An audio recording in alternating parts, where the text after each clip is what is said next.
Hello and welcome to A Dog's Life. This is the first LP I'm doing in a while, especially solo. I figured I'd choose this game because it's a quite relaxing one that I enjoy playing, and it would be a nice relaxing one for me to talk over, for the first time going back into recording for a while because of new software that I've just bought, that works a lot better than the old stuff. So, we're going to start on the middle file, because that was kind of what I was using for testing. I was trying to record and it kind of went a bit wrong the first time, hence the fact that it's already started. I'll be overwriting that, and we'll start the farmhouse fresh, and we'll see how the game progresses from here.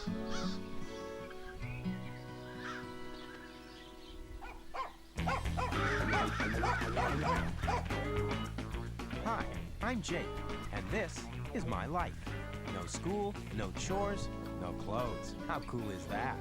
Ah, yes, it's great being a dog. Watch this.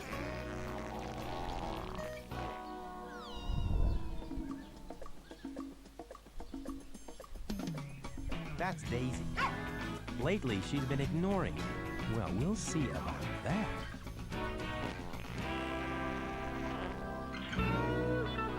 Oh, yes, she will be mine.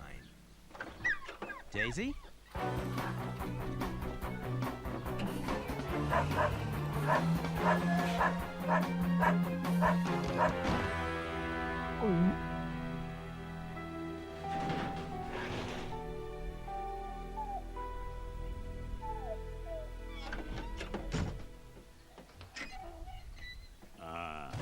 It smells nice out here in the country, don't it, Wade? You cannot be serious, Dwayne. The country's full of bugs. I'll be glad when we get to Lake Minnewawa. Wayne, can I play with them nice doggies? For pity's sake, Dwayne, are you nuts? They're full of terrible diseases. But I like doggies, Wayne. I told you no.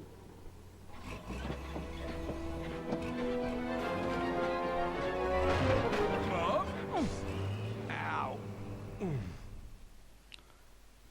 So, let's begin the farmhouse properly now. The plot starts off really generically, but it does its job to start the things off. Oh, my head. What the... No, Daisy! Oh, must rescue Daisy. But how? Hey, Jake, how's it hanging? Come on, I'll race you to the top of the hill. Oh, brother, people are so insensitive. But I need to get back in shape if I'm gonna look for Daisy. Hold on to your pants, here I come. Now this is the introduction to smell-o-vision, which is a mechanic that allows us to see the world through a dog's eyes, primarily using smell in this case. Of course it mutes the colours because dogs have limited receptors in their eyes for colours and stuff, so it's trying for realism in a kind of a cute way. Well, it's are we gonna play or what? realism as far Hurry as up, it I have to enhances the find gameplay Daisy. without getting in the way of it. Otherwise the whole thing will be a black and white and that would not be much fun to watch or play. I quite like the way things look when it's not in smell-o-vision because it's quite colourful, as you can see. There's a lot of vibrant colours that pop quite nicely with the way the levels are designed. And even the levels that are emptier have some visual things to keep attention to, which is quite cool. That was a neighbourhood dog. She has already progressed more in her life than Jake has. Jake has 0 bones, she has 1. The bones are basically a metaphor for how good a dog is at doing dog Well, things. Jake, It's basically looks like I beat you fair and square. a progression marker. Hey, that's Mr. Jake to you, Stinkfoot. So, you want to play another game? Are you kidding? Does a dog poo in the woods? Okay, here goes. Ready, Jake? Less talk, more action. Follow me, Jake. Well, it's actually impossible to beat the child up to the top of the hill, which is why I didn't bother trying. This way. Good dog. You just can't move faster than him at all, or even as fast as him at Here, this boy. stage. Good boy, Jake. This is more of a basic movement tutorial. One thing to take heed notice of with the way he moves is he moves like a creature with 4 legs would move. which Real means good, reversing Jake. and turning can sometimes have issues, but Hey, Jake, what's up with you? You okay? they're not You insurmountable. look a little funny. The dog nappers mentioned a place name. What was it again? I've got to go see Gramps. Mom says he's as crazy as a nudist at the South Pole, but I think he's cool. Why don't you run down to the farmhouse and play with Lopez, the Chihuahua? Maybe you can practice your racing technique with her. I'm off to Gramps now. Okay, and now we've got our first bone. I like Bones it a are, lot. as I mentioned earlier, the most basic progression marker in this game. If this is a Mario clone, the bones are the stars. The purple sense I'm deliberately ignoring for reasons of keeping track of them, because if I accidentally pick any up, it could potentially be a problem later on with, okay, which ones have I already picked up, because there's a lot of those. But they will be explained later. This is the first of the sort of hidden bones. They're often buried underground or hidden in an object somewhere. They're denoted by those large shafts of light. Now we're double the dog that the Chihuahua is, but we're not going to do anything relating to her quite yet. For reasons I'll explain when we get to the relevance of her in the game. This is a basic puzzle. We need to explore the barn a little bit, for reasons you'll see. So this is a basic tutorial on moving objects. As you can see from the way I'm panning the camera, there's actually something behind that pillar up there. You can just about see it, at least in my source recording. When I was playing the game I could see it from here. I'm not sure how it comes across in the full screen video.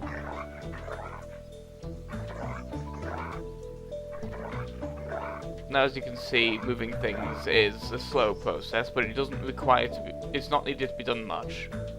And with the way I'm jumping, you may notice that Jake often pulls back when he lands. That's because otherwise that happens. If I'm not holding back on the right analog stick, pulling it towards me a little as he lands, he will slip off the other side of something good. He has a good chance of doing that, which can make platforming a little annoying. You have to be very careful. Yummy.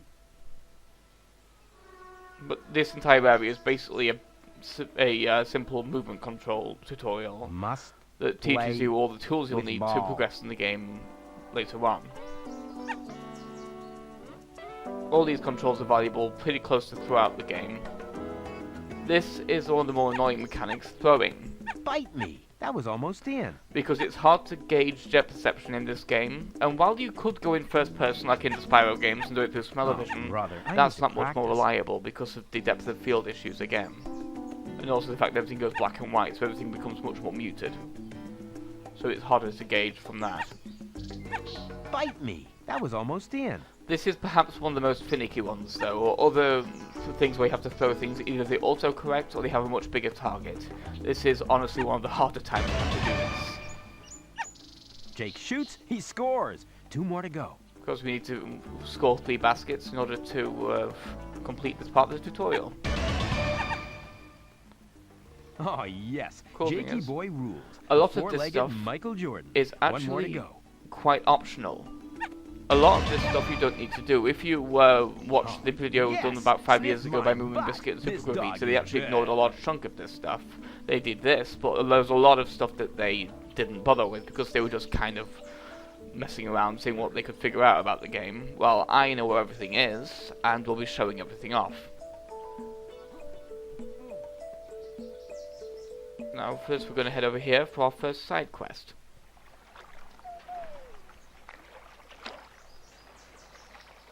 Oh man, what a bummer. My amplifier batteries are dead. Like, what am I supposed to do? Hey, Dog Dude, bring me a battery and I toss you a bone. You dig? I can dig for bones, but this sounds much easier.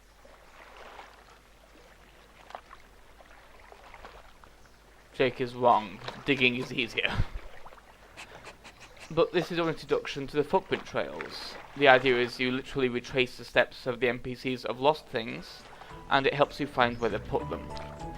In this case, a lot of where the items are can be kind of questionable, But before we go into that, we're going to explore this side of the thing to get these purple 50 cents to purples start with gets these. me a bone, and the more bones, the better. If to continue the Mario metaphor, the bones are stars, these are the 100 coin challenges. This Collect way. 50 cents and get a bonus. Hey, Jake. I've been expecting you. Gramps is drooling in his sleep again.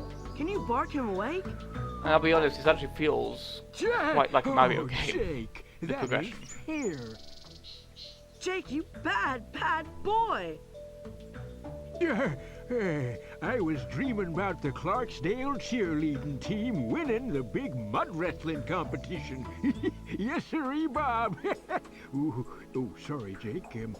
Daisy ain't here. Don't you realize that Daisy's been dog-napped? Go back to sleep, Gramps. She'll turn up soon. I hope so. She's my best girl. Daisy smelled so good. I must find her. You say, Jakey, let's see what tricks you can do besides waking up a poor old man out of a lovely dream. Sit, Jake. This is your introduction to tricks. Good Example. dog. Stand. Sitting, standing, Good dog. Lie down, and Jake. lying down. These are the only real tricks that Jake knows. The only other things he knows how to do Good right dog. now are very basic dog things. I may show off in later videos, but for now I just don't really... Nice I felt like I was moves, getting Jake, through the tutorial but on brass nobody tacks, just moves showing all the like my basic stuff. Daisy. Don't worry, Gramps. She's probably having her daily swim. You're right. Cleanest dog in Clarksville. Smartest, too. Say, Jake, I don't suppose you could track her down. I don't know what I'd do without her. One thing I quite like with that comment he made about Daisy being the smartest dog in Clarksville, That's what it's keep all that in about. mind because the mechanics of this game do actually back it up.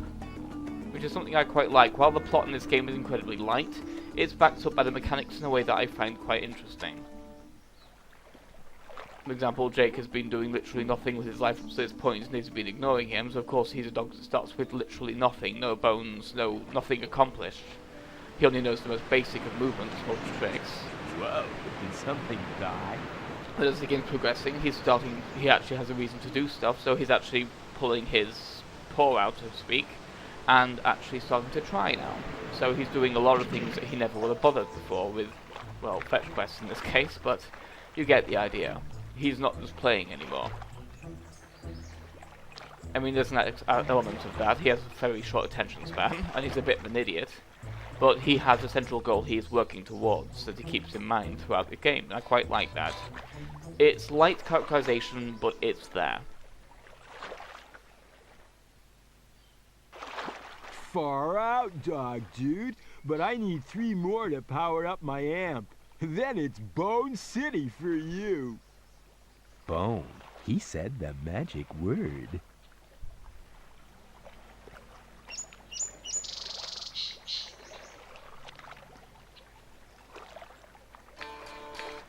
Considering the Mario comparisons, the fact that the kidnapped dog's name is Daisy is kind of appropriate.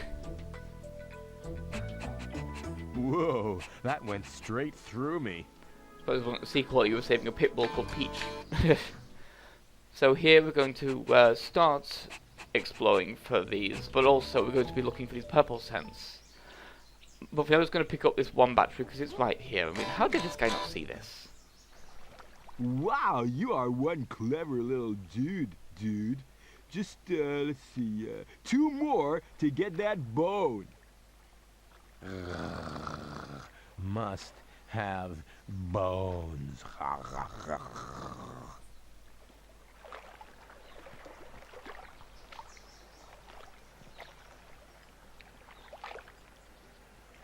Now, obviously that one's intended to be the first one you get, but I went to cross the bridge first for progression reasons, because it was easier. It cut down the amount of times you have to go across that small bridge.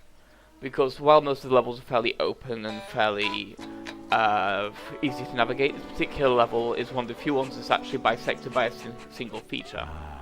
Essence of Dead Rat. The only real way across the river is either the waterfall platforming or that bridge. So for now we're just going to clear out the scents up here.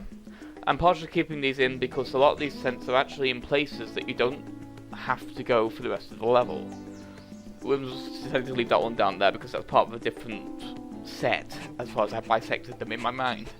That is the bottom of the hill set, which I'll be doing after I collect all the ones up Hit me here. again, my friend. It's just something I'm doing to help me keep count of them so that you don't have to watch me wandering around for 30 seconds wondering where the last one is, then realising I'm an idiot.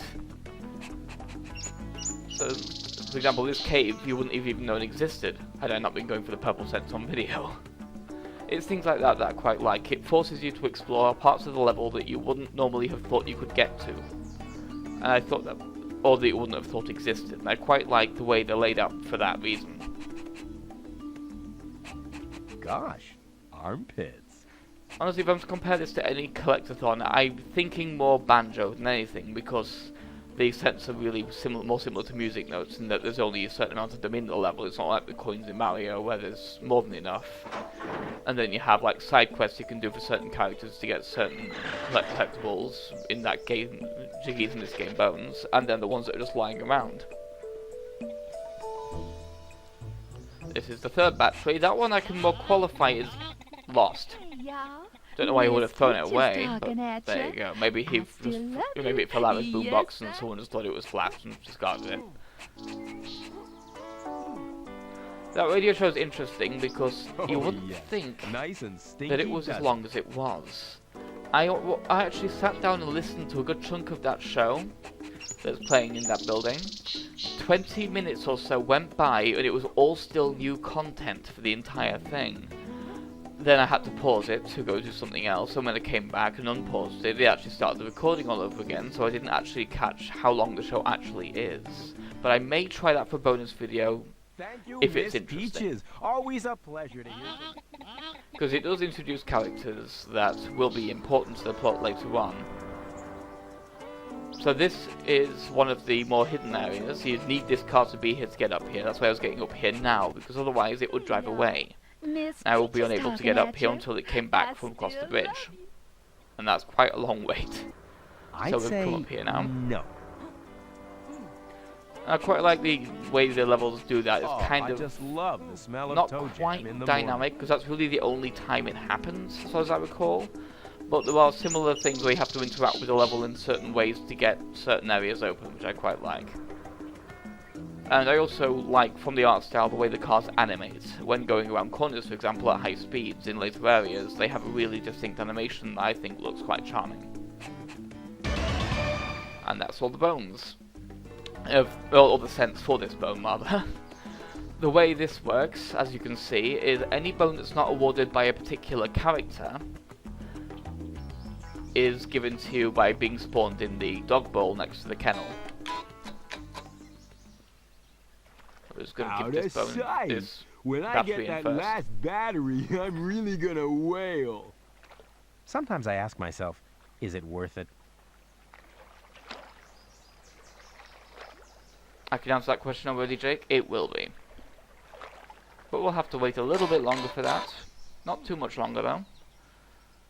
So first we're just going to head across the bridge to grab that bone, because I like to make sure I clear out the dog bones as they spawn in the dish, because I don't know if more than 2 of them stack it will cause a problem, like maybe it will start causing a weird glitch or overwriting them, so Simply the this is best. just a failsafe, because this game does have glitches. Only a couple of times have I found actual game-breaking ones, more of them have been amusing than anything else, like models failing to load in funny ways, that kind of thing, that I'm hoping is replicatable for later videos, but we'll hopefully see that when it comes up. But for the most part, I just like to avoid giving it even the chance to glitch like that. While the graphics in this game are simple and fairly bare bones, they do their job fairly well. The textures are sharp, the models themselves are fairly definite, you can tell what everything is just from a glance, even from afar. So they do their job fairly well with the limited budget this game obviously has, from, for example, the recycled animation here with these batteries. Too cool, dog dude. You are the man. Here you go. And now we are a rock dog. Hooray.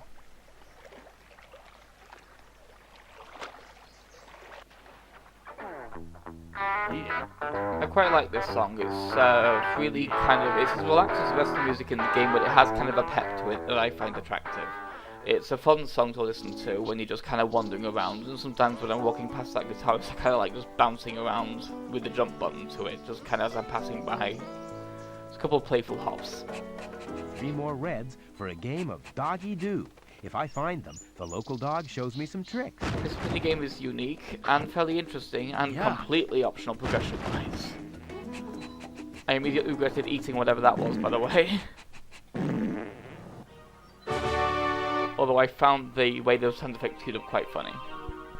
Now this is the way Doggy Doo works.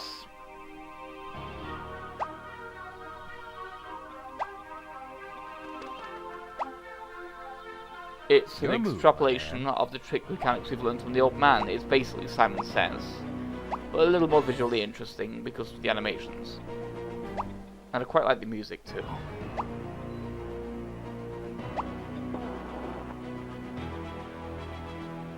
Now you go.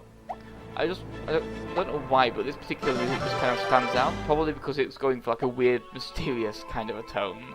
It doesn't quite fit the rest of the game, but it's fun that it's there. I quite like that they're branching out a little bit. Your move, my man. So here is where this really comes in. Now we're already sitting down, but now we have our first new trick. We've just learned how to beg. That's a mechanic that I've never used in this game, but I might try to show it off if I can remember the buttons for each beg, because of the effect it has in gameplay, where the theory behind it is if you use a beg at an NPC, a particular type of NPC anyway, they will drop food for you to heal yourself with, but it's kind of irrelevant because you can find enough food hidden inside boxes and in trash cans and stuff that's not that horrible farty thing that you can easily keep pace without even needing that. But I like the mechanics there. 2, 1, go. This is the first of the main mini-games. This is the race with the Chihuahua. Some of the local dogs have, all of these local dogs have 2 mini-games to them. So in this video we'll be seeing the first 2 mini-games. This is the first one, the race. It's basically collect at least half of the treats on this path, while staying ahead of the other dog and get to the finish line first. This part can be a little tricky if you're new to the game because you won't know that they can't fit through those fences. You'll have to jump over them. So you can easily get stopped at both of those if you misunderstand that, and end up with the traffic getting out of your head. This is the major thing with challenging neighborhood dogs. You get to control them. The ground is a lot more interesting up close.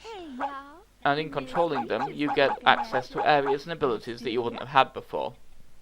Oh, I love to watch other dogs doing my dirty work. Example, Lopez is small enough that she can fit to that dog door because that's her dog door, and give Jake her bone from there. Oh yes, life is good. As you've noticed, we have many more bones than Lopez. That actually has a mechanical thing. The more bones you have, the better off you are in minigames, because the dog's AI gets less strong with each bone you get. I think it's the AI and not necessarily the stats themselves, because sometimes they'll just take a little longer to start doing whatever the minigame needs them to do, as well as them taking a little longer to get to each location they need to get to, for example, with the more complex minigames later on. I saved this one for last because I dislike this minigame. It's Let's mark the corners to gain fields and show that dog that I rule. And fairly stressful because it's just a bit of a slog, because you need to mark 4 corners of each of these fields. Of course the boards get more complicated as the game goes on, but the main problem with this is if you're too close to the dog in bone count, the other dog will start catching up to you and start marking the sets you already marked, in effect making you have to start this minigame and making it much longer than it should be, which is just annoying. It's like, come on, I just did this, yeah. So that's why I prefer being as high as possible when it comes to bones, because it makes this minigame particularly much more bearable. There are minigames with other mechanics that I prefer to make as easy as possible for reasons you'll see in the next video onwards. But that is the 9th bone for this area, and the final one. The areas tend to have between 7 and 9 bones, the most common number being 8. You can tend to tell how many are in each area if you look at the squares on each page before you start filling them in. Because you can see the perfectly square outlines where the bones will go. And each area, as well as those bones, each area has two portraits to collect for the NPC characters to give you side quests, in this case the child and the guitarist. As you can see there, and it also lists the 4 different scents you'll be using for that particular level, and there are more than those 4. We'll be seeing those in the future videos as well. So now we are using the doghouse for its primary purpose, saving. I quite like the saving animation because it's just kind of cute, the idea of letting Jake take a nap.